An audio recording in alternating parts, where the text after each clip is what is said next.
Hello, allow me to introduce myself. I'm Michael Franklin. I'm currently a student at Texas A&M University in Commerce, studying in the baccalaureate program for Applied Arts and Sciences in Leadership. Originally, I was at this same campus in 1972, and so I'm back to finish something that I started. I was born in Lawton, Oklahoma in 1954, and my family moved to Canyon, Texas while I was a young child. We lived in a barn which was converted into an apartment above a tractor. I had to commute to school in Amarillo, Texas because schools were segregated at that time. I attended Carver High School, and later I integrated Travis Junior High School and then graduated at Paladura High School in Potter County in 1972. My aunt taught me German as a child. Mother was an English teacher and integrated West Texas A&M University. She graduated with honors and taught me socialization and an introduction to diversity at a very young age. Mom passed away while I was 15 years old, and so I experienced some bitterness in my youth. Today I have a wonderful wife, 5 adult children. All of them have college degrees and they all thrive.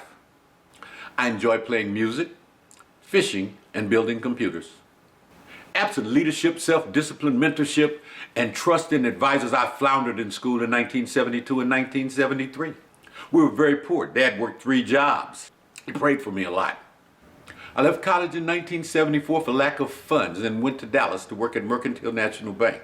There, my supervisor had a check of $175 more than I did. And he'd been there 17 years and I'd been there 6 months. So I left. And I joined the Army with the expectations that the Army would pay for my education. Once I joined the Army, I missed out on the opportunities for civilian education. Often it was unavailable to me because of military unit priorities. My military advancement was accelerated because I had good leaders and they directed me towards competitions and correspondence courses. I attended numerous military training programs and later served as a course writer for military content. I began my leadership journey in Gießen, Germany in 1976, where I led a team of 7 soldiers and one of them was a citizen of the Philippines. This difference proved to me the value of diversity. I led soldiers as an air defender, a senior instructor at the Non-Commissioned Officers Academy, a senior drill sergeant, a first sergeant, and finally as a command sergeant major. My leadership career netted a lot of accolades. My soldiers were number 2 in the North Atlantic Treaty Organization's competition for live fire. They were best in Europe of American missile units in 7 different crews because we didn't have 8. My non-commissioned officers had numerous inductees in the Sergeant Morales Club in Europe, and that number per unit has not been matched. I focused on awards for my soldiers for superior performance in drills, task force stability, and accomplishments much like any other transactional leader, but I wanted to transform them so that they could replace me and replace each other at any given moment. I followed the tenets of servant leadership that had been exemplified for me. I wanted this transactional leadership to work as it had worked for me. Mentees from my organization filled 18 of the 39 sergeant's major slots in air defense artillery within 3 years of my retirement. And then I started another episode of my life.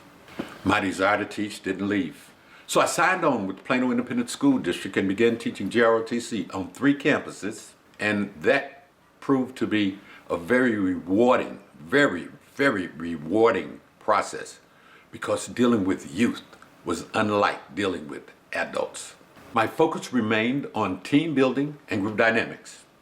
That program netted international acclaim and recognition on the floor of the House of the United States House of Representatives for scoring number 3 in the world in the academic bowl, challenging them in areas of science, math, history, and leadership. Our program also scored first place at the national championships in orienteering. We had the highest number of collegiate scholarships in the city and we had a large number of enrollees into the military academies across all branches. But most laudable was the fact that Plano East scored in the top 5% of the world for the entire 19 years. I serve now as a consultant for multiple small business endeavors for my family. I recently relinquished a position in my church to pursue this degree. I want to validate my consistency as a leader. The studies in the science motivate me, and I choose to improve in all areas available for the study. This program has helped by reinforcing leadership theory, group dynamics, team construction, and ethical consistency so needed in leadership today. Many times in leadership, I encountered very bright stars who are now significantly engaged in the defenses and the welfare of our country. Often is not their advice in my infant leadership years cautioned me towards the tendencies of those who have large amounts of charisma. You see, because charisma without ethics is a very dangerous trait. I was told by a general that there are many people who we may consider leaders who will abuse all of their people to get what they want, and that's not a good thing. This course has stated that one of the greatest barriers to success in an organization is unethical selfishness in leadership. I wholeheartedly agree that to be true. It is also alarming to understand that there are so many leaders today that focus on disinformation that they cause people to do things who would not do them or would consider these things unreasonable should they not have such an abundance of charisma. This course assists me by teaching me the process of the SWOT analysis. Thereby, it gave me the tools with which to scientifically and use strategy to determine the true effectiveness of a leader. My leadership improves because the language of good leadership extends beyond the gut instinct. Gut instincts are fine, but sometimes it's better to trace them to the science, and it certainly enhances my mentorship and leadership proficiency. The organizational programs at A&M are great. And the standout issue in my mind is the global impact of these organizations and the value of diversity as these organizations compete for profit, influence, competent employees, and stakeholder satisfaction.